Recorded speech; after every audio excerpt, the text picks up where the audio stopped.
अस्सलाम वालेकुम व्यूवर्स, कैसे हैं आप सब। उम्मीद करती हूँ ठीक होंगे। आज हम डिस्कस करने वाले हैं ज़कात और उश्र में फ़र्क। ज़कात क्या है और उश्र क्या है। क्या ज़कात की तरह उश्र देना भी फ़र्ज़ है। किन लोगों पर ज़कात देना फ़र्ज़ है और किन लोगों पर उश्र देना फ़र्ज़ है। इन सब क्वेश्चंस को हम आज इस वीडियो में कंप्लीट करेंगे ताकि हमारी कॉम्प्लिकेशंस ख़त्म हो सकें और हमारे जहन में जो भी मामलात हैं इन दोनों चीज़ों के बारे में वो क्लियर हो सकें। तो मेरी इस वीडियो को बिल्कुल स्किप ना कीजिएगा।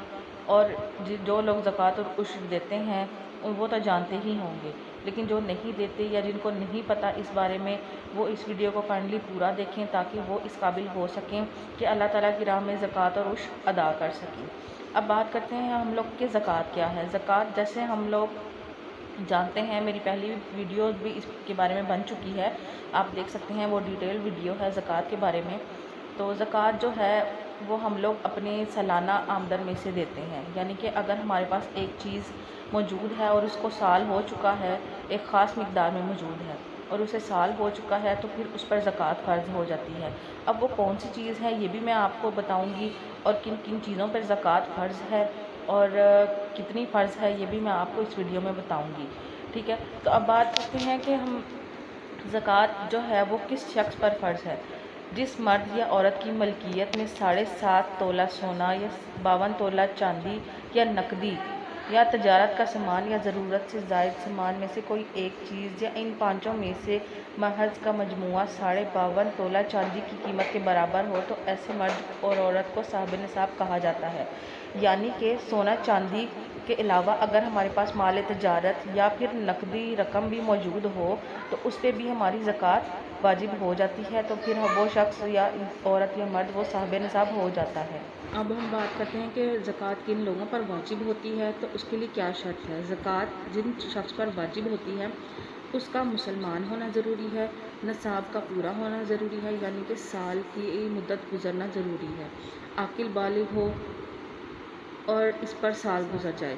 यानी कि एक तो मुसलमान हो, दूसरा जो भी उसके पास रकम है, सोना चांदी है या माल तजारत है, उस पर साल गुजरा हुआ हो। ठीक है, और आकिल बालिग हो और जो भी उसका रकम है उस पर साल गुजरा हुआ हो तो उस पर ज़कात देना फ़र्ज़ है। अब इसके बाद एक और अहम मसला ये भी आता है हमारे सामने कि अगर कोई शख्स कर्ज़दार है, यानी कि अगर किसी ने किसी का कर्ज़ा देना है तो क्या वो भी ज़कात दे सकता है या उस पर भी फ़र्ज़ है। तो ये देखिए, नीचे आपको बताया गया है कि अगर किसी की आमदनी काफ़ी है लेकिन वो मकरूज़ है और ख़र्चा ज़्यादा होने की वजह से कर्ज़ अदा करने पर कादिर नहीं, तो इस शख्स पर या आदमी पर ज़कात वाजिब नहीं।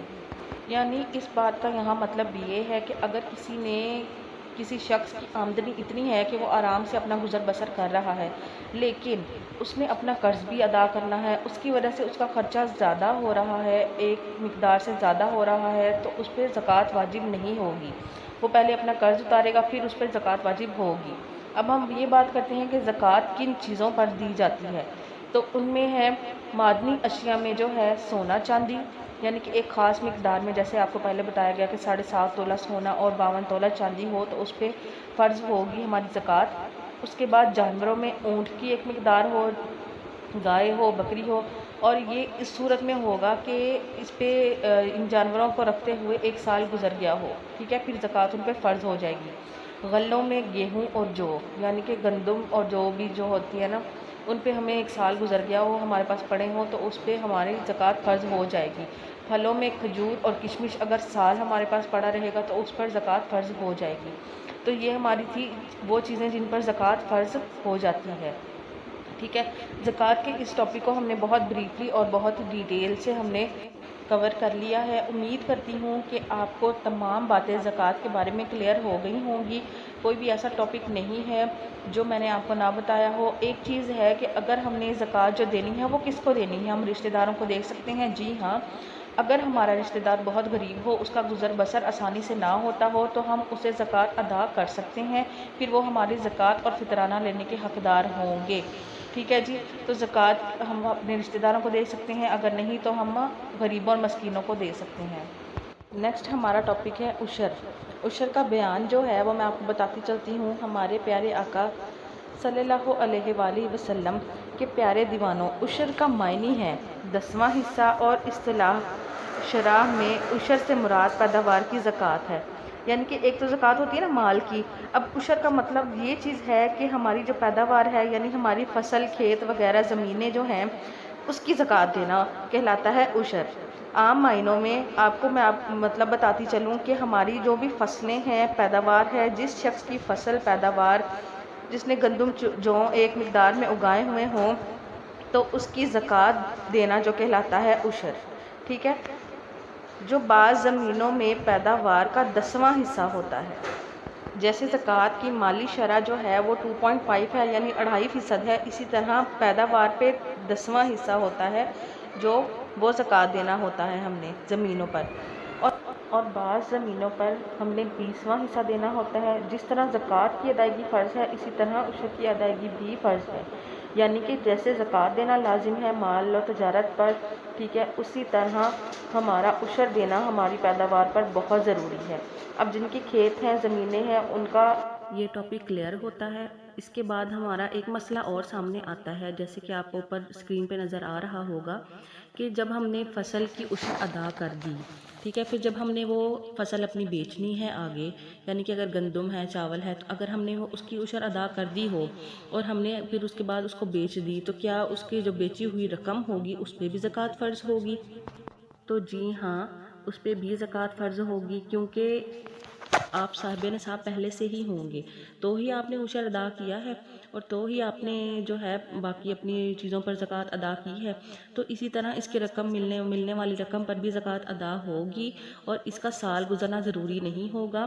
وہ اس لیے کیونکہ آپ نے جو عشر ادا کی ہے وہ اسی صورت میں ادا کی ہے کہ آپ کے پاس ایک کثیر مقدار میں پیداوار موجود ہے اور آپ نے اس کا عشر ادا کیا ہے، ٹھیک ہے۔ جب آپ اس کو بیچیں گے، اس فصل کو یا اس پیداوار کو، تو پھر اس پہ زکوٰۃ بھی فرض ہوگی۔ تو یہ تھے آج کے ہمارے 2 ٹاپکس جو ہم نے اس ویڈیو میں کلیئر کیے ہیں، کمپلیٹ کیے ہیں۔ زکوٰۃ اور عشر میں فرق، زکوٰۃ کی تمام ٹاپکس ہم نے اس ویڈیو میں کلیئر کیے ہیں۔ اگر کسی نے ڈیٹیل ویڈیو دیکھنی ہے تو میرے چینل پہ جا کے دیکھ سکتا ہے۔ زکوٰۃ کے بارے میں اور عشر کے بارے میں بھی اس ویڈیو میں نے اپنی طرف سے تمام باتیں آپ کو کلیئر کر دی ہیں۔ امید کرتی ہوں سب کو سمجھ آ گئی ہوں گی۔ میری ویڈیو آپ کو اچھی لگی ہو تو لائک ضرور کیجیے گا، اور میرے چینل کو ضرور سبسکرائب کر لیجیے گا تاکہ آنے والی تمام ویڈیو کی نوٹیفیکیشن آپ تک پہنچ سکے۔ تو اسی طرح ملتے ہیں نیکسٹ ویڈیو میں ایک اچھے ٹاپک کے ساتھ۔ اللہ حافظ۔ ضرور ویڈیو کو شیئر بھی کیجیے گا۔ Thanks for watching.